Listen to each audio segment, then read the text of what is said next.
Hey everyone, I'm Belle Reid and welcome back to another video. Today we're going to take a look at the Make Noise XPO Stereo Prismatic Oscillator. Special thanks to Make Noise for sending me an early unit to check out. In this video, we'll dive into what XPO is all about, how it works, and we'll take a look at a bunch of different patches and sounds. We'll start with a quick panel tour and discuss XPO's core features. Then we'll take a look at some of the unique ways that this module handles stereo sound generation. We'll also discuss pairing XPO with some of Make Noise's other stereo modules. And finally, we'll take a look at using self-patching techniques to create chaotic, unstable stereo effects. One quick note before we get started, this is a stereo module and we're going to be exploring a whole bunch of crazy sounding stereo techniques. So take a minute to grab some headphones or position yourself in between a couple of speakers for the best listening experience.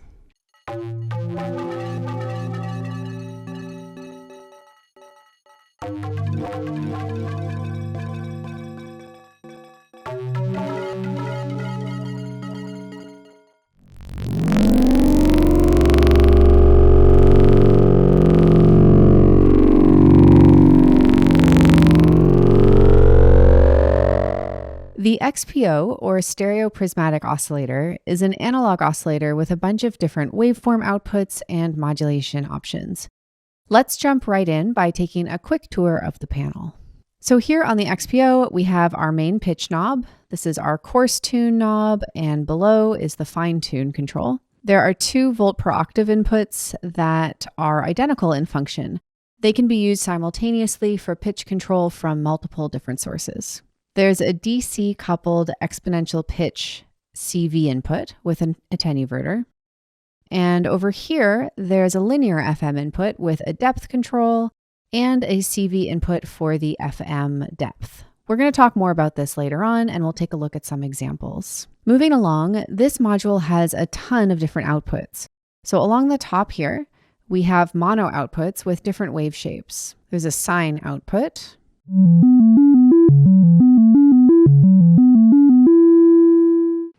triangle,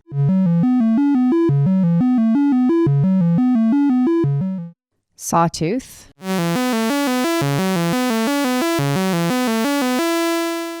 spike,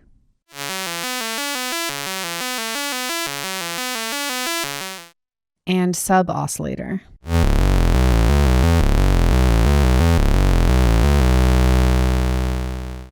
There are also 3 pairs of stereo outputs on the right side of the module. The top pair produces stereo pulse width modulation.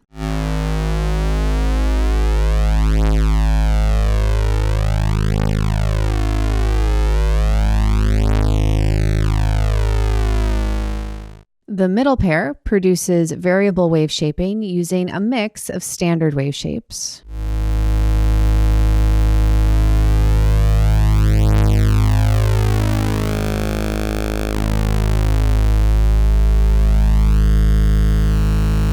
We'll come back to this later on as well in more depth. And the bottom pair does stereo wave folding.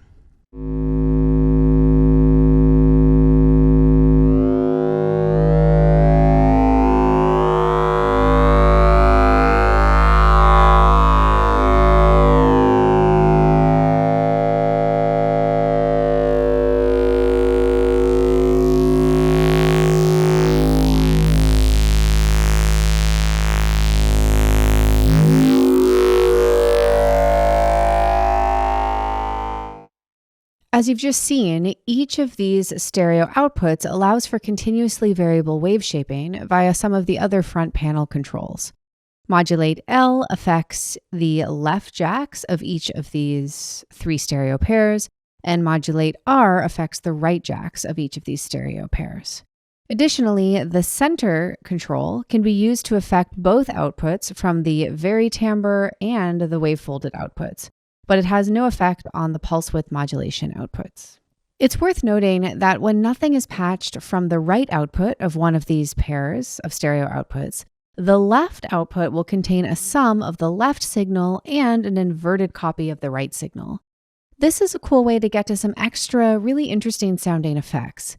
And it's handy for whenever you're using the XPO with mono filters or other mono modules. And lastly, there's a sync input here in the upper right corner. Okay, so now that we have the lay of the land, let's take a closer look at some of the oscillator's core features.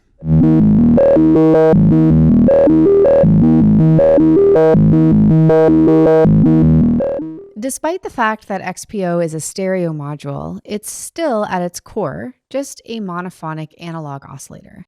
And because of that, it has a number of features that are typical of any analog oscillator. Like I said before, it has 2 volt per octave pitch CV inputs, exponential and linear FM, and sync. So let's take a listen now to how all of these sound. The exponential FM is DC coupled and it has a dedicated attenuverter. So you can use this as a scalable CV input or as an input for audio rate modulation.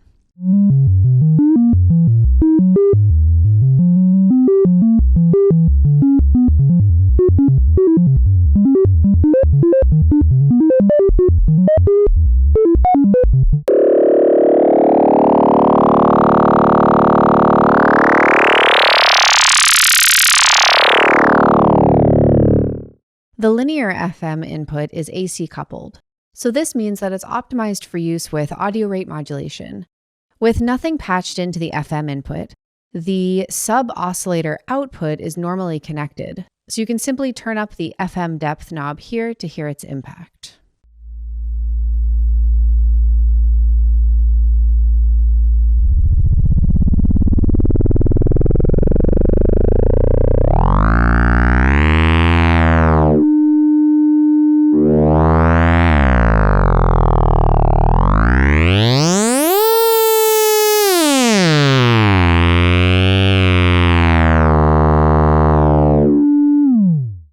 Now, of course, you can defeat this normal connection simply by plugging any external source in. So let's hear what linear FM sounds like using an external triangle wave.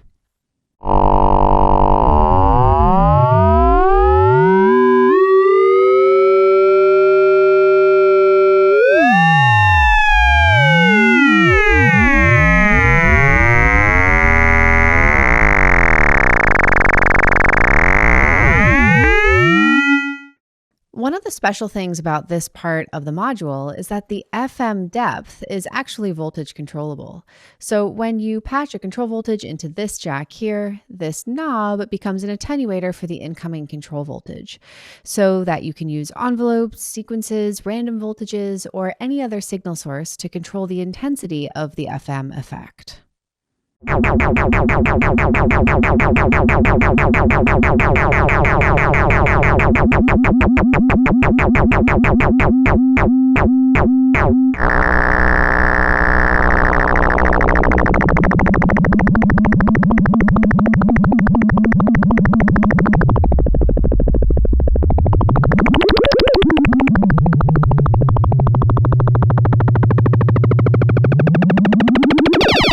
The sync input performs a quirky sync effect on the oscillator core itself, which means that, like the FM inputs, it affects all of the waveshape outputs. So to hear how it sounds, let's try syncing it to Math's end of rise output.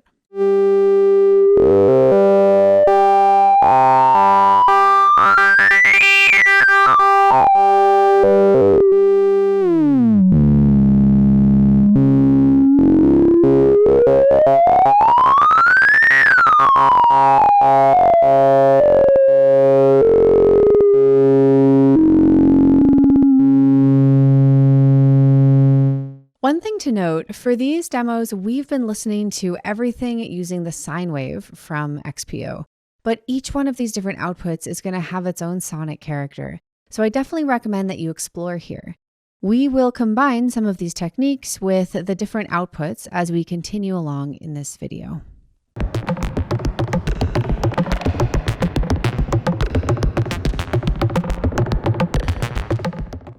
Okay, cool. So now that we've got some of the basics out of the way, let's take a closer look at some of XPO's stereo capabilities. Normally, we think about creating a stereo image by panning a sound between 2 speakers. The process of panning usually involves modulating the loudness of two VCAs inversely from one another, so that as one gets louder, the other gets quieter, and vice versa. By hard panning these two VCAs, left and right, we can create a sense of motion across the entire stereo field. But that's not the only way to create a sense of motion in the stereo field. In fact, if you place two nearly identical sounds in your left and right speakers, respectively, and then alter them independently in some way, you can create a number of sounds that are similar to panning while maintaining a greater sense of fullness and internal motion. As we discussed earlier, XPO is a monophonic oscillator, meaning it can only produce one pitch at a time. Its stereo nature hinges on these three pairs of wave shapers and the ability to modulate their left and right outputs independently. If you're familiar with QPOS, Make Noise's stereo filter, XPO's parameterization should be very familiar. To quickly recap the panel controls here before jumping into some demos, this knob here, Modulate L, affects the left outputs. Modulate R affects the right outputs. And both of these modulate controls have dedicated attenuverters. Their CV inputs are normaled together such that you can apply one CV source to both inputs without needing a multiple. Great, so let's take a listen to these in action. The pulse width modulation outputs each produce a variable pulse wave whose duty cycle is controlled by its associated modulate parameter. On the far counterclockwise side, the duty cycle is 0%, resulting in silence. And using external control voltage, you can reach silence on the extreme clockwise side as well.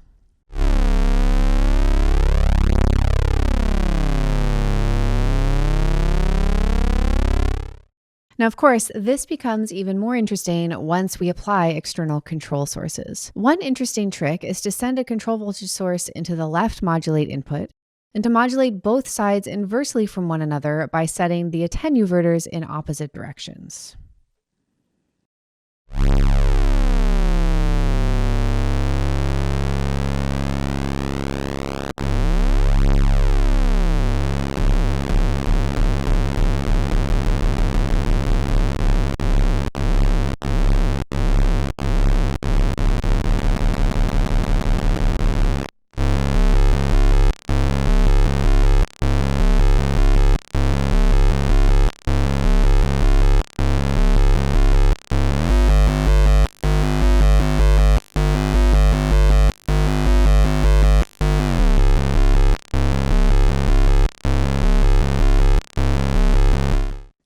Great, now let's take a look at the vari-timbre outputs. So in addition to the modulate parameters, the vari-timbre outputs make use of this center parameter. With both modulate controls turned fully counterclockwise, the center parameter performs a continuous blend between sine and saw wave shapes.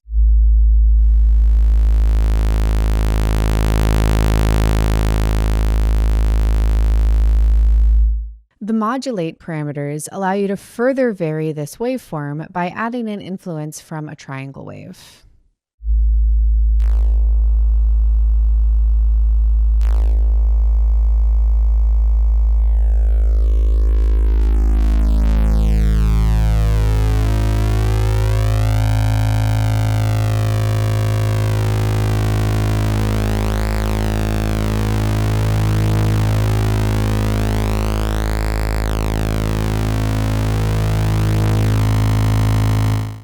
And of course, this all starts to come to life when you add modulation.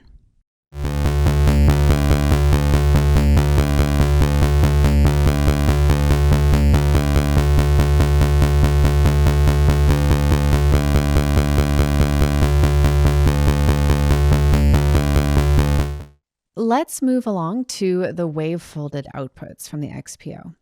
So the modulate parameters control the gain going into each wavefolder, which affects the number of folds on each side, getting brighter and more nasal the more you turn it up. It's worth noting that, like on Make Noise's DPO, the wave-folded outputs are silent when the modulate parameters are turned fully counterclockwise. So that means you can use these as a means of dynamic control.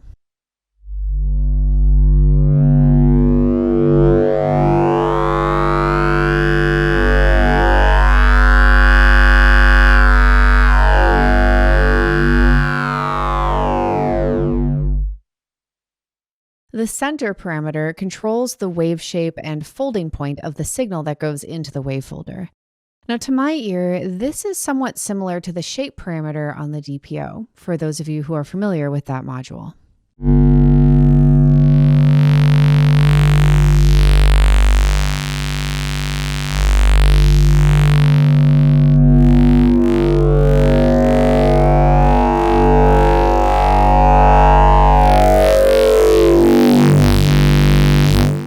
Awesome, so now let's add some modulation in here. So in this patch, I have two envelopes set up on maths that are being triggered by the first two stages here on the 0 control. And I've constrained the length of this sequence here so that it's only 2 stages long. I'm using the two envelopes to modulate the left and right modulate parameters on XPO respectively.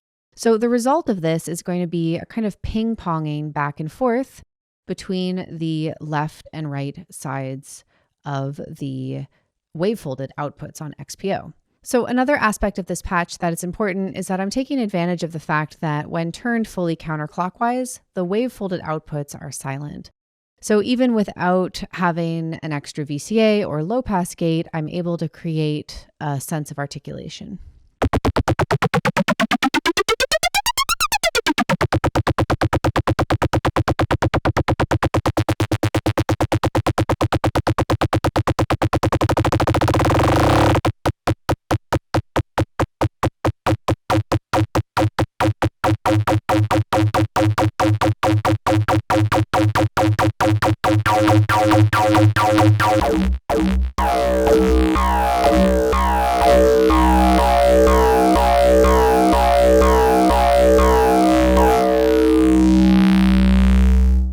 And of course, this also sounds super awesome if we slow things down and let everything drone.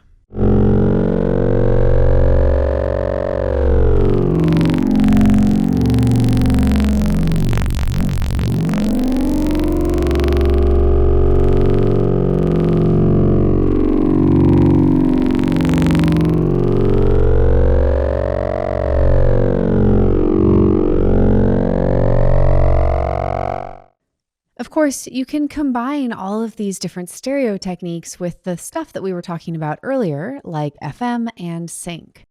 Here are a few examples.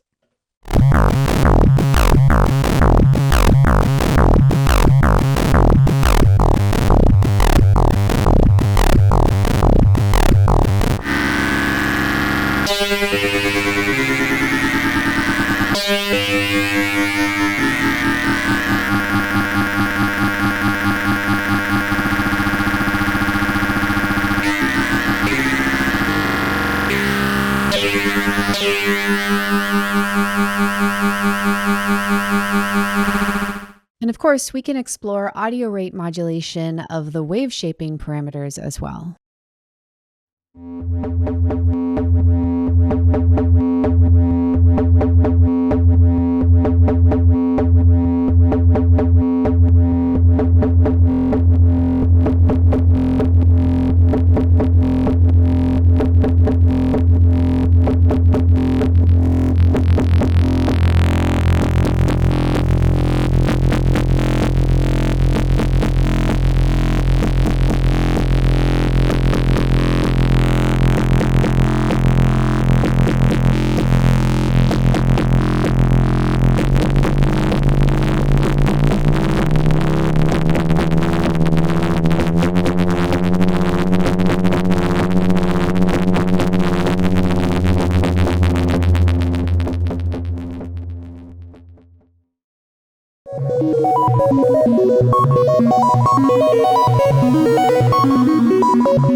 The past several years, Make Noise has introduced an increasing number of stereo-focused modules.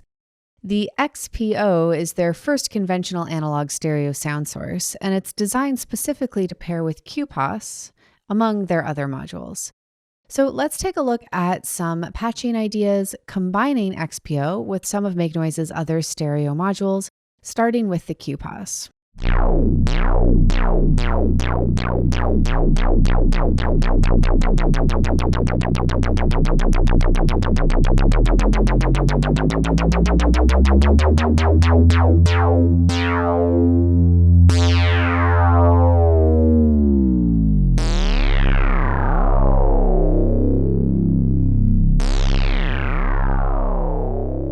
But QPOS can do some really cool stereo manipulation all on its own. So even just using a single output from the XPO into QPOS can still yield a lot of really interesting results. So here I'm sending the left wave-folded output into QPOS, and now I have access to the left and right modulate parameters and the center parameter in order to access a really wide variety of timbres.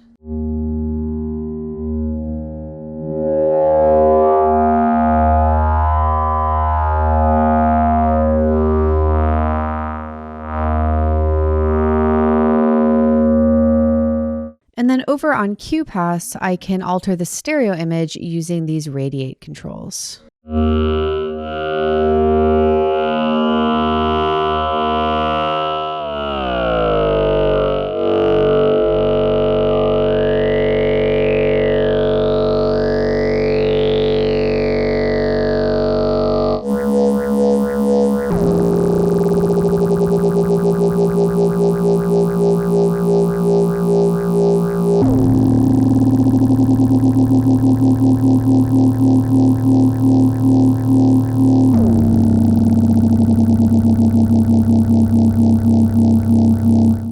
One interesting idea is that we don't necessarily need to monitor the variable wave shape outputs directly in order to make use of them. One of my favorite techniques on any synth is to send one output of an oscillator into a filter, and then to use another output from the same oscillator in order to modulate the filter. And here with the XPO, we can do that in stereo, which is pretty cool. So in this patch, I'm running the saw wave out from the XPO into QPOS. And then I'm using the stereo varitimbre outputs to modulate the radiate parameters on QPOS.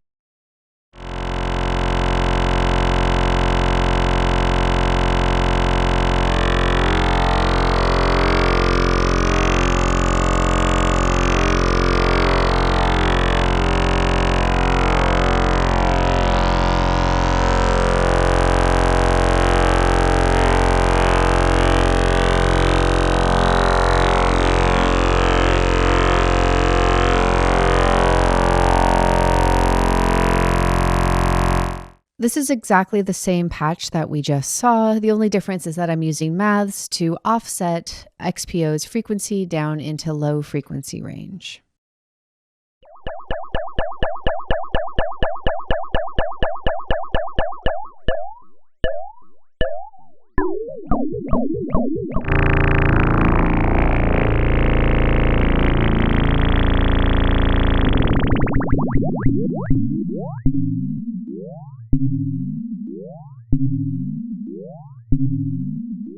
Awesome. So as you can probably imagine, there are about a million different ways that you can do interesting stereo patching by combining XPO with other stereo modules. So now let's take a look at just a few examples of what's possible.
Whenever I encounter a module with a lot of outputs and modulation inputs, the first thing that I think of is self-patching. I love chaotic, unstable sounds and patches, so this is something that I always pretty immediately gravitate toward. One of my favorite techniques altogether is using two oscillators to cross-modulate one another and to monitor both of them in order to create a bizarre, unstable stereo image where changes on the left affect the right and vice versa. While we don't have two oscillators to cross-modulate with the XPO, we do have stereo wave shaping. So I was curious to see what would happen if we attempted this style of cross-modulation using the wave shapers alone. So in this patch, we are monitoring the pulse width modulation outputs from the XPO, and then I am using the right wave-folded output to modulate the left modulate parameter, and vice versa. I'm using the left wave-folded output to modulate the right modulate parameter.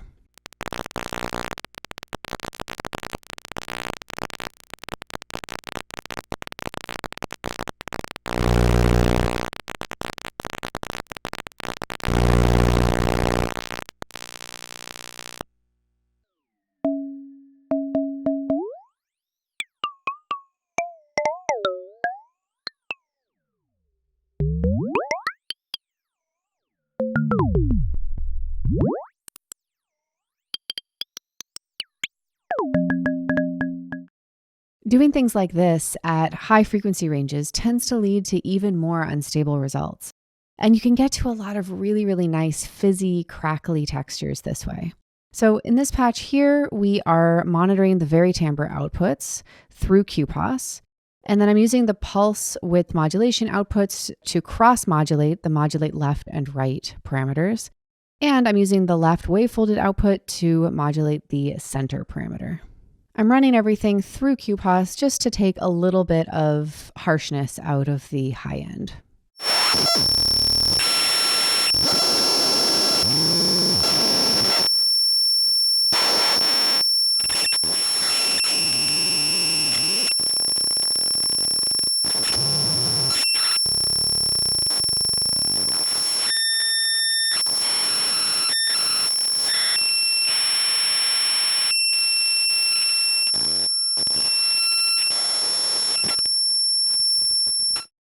And of course, we still have a ton of other outputs and inputs on this module.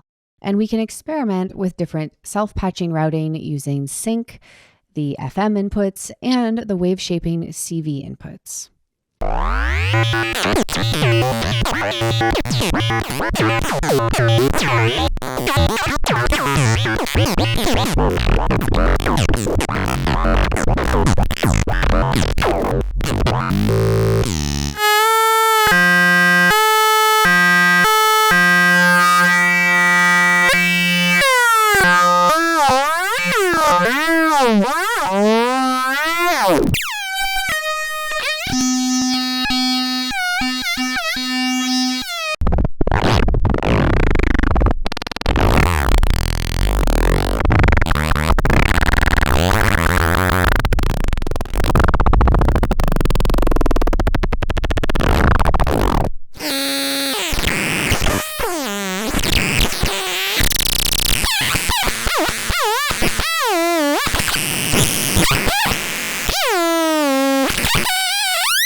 If you want to pick up an XPO of your own, there are some affiliate links in the description of this video.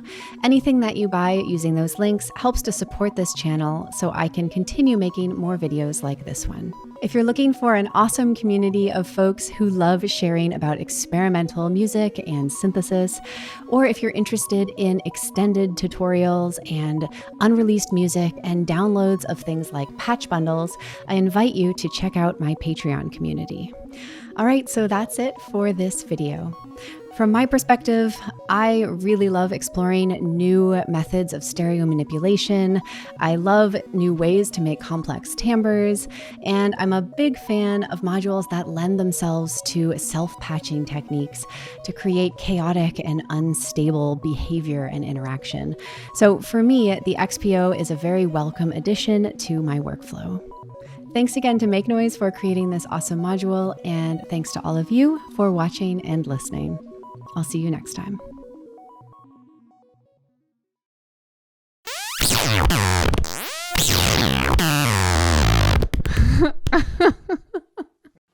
Best patch ever. So happy. Maybe my new synth setup will be just XPO.